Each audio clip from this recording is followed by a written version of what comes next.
Kubor nagaslem jong unongsan Hima.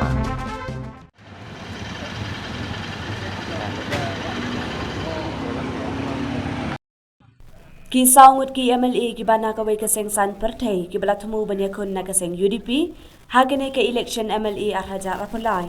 kilayo banwan ha ke jingalang rakhe dap arpul sansnem ka Seng UDP bat Plie ya ke Ophis jong ke UDP kabadan hajan ke Shillong College kabalalong menta ke Sngi ka shpautrek nailur arhaja rapuar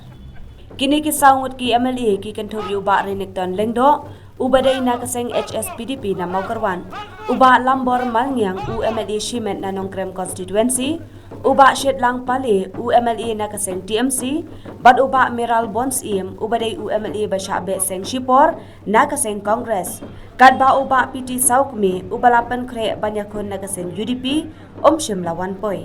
Hagini ka jing wan yashim benta haga jing Plie ya ko Ophis jong ka UDP yagini ki saungut ki MLA la Pyndeng da Lama jong ka UDP bad lapen ke buramru da presiden barang ba ka Seng UDP uba met ba lengdo da ka jain rendia bad ka jing ai ngobha ban pensa nam hagini ka jing rakhe da arpul sansnem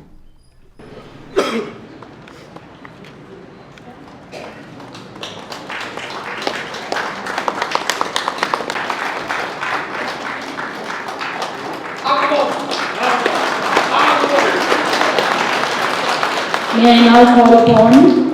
Mr. Shah.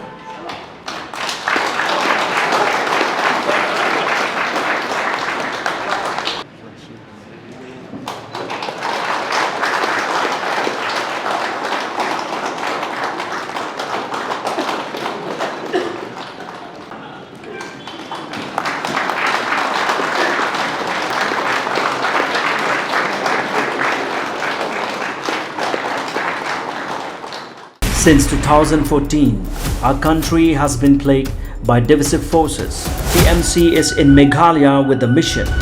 to empower the people, uphold the ethnic cultures and traditions, celebrate the sacred land. To oust the proxy BJP government from Meghalaya, be the change, support TMC by calling on 96877 96877.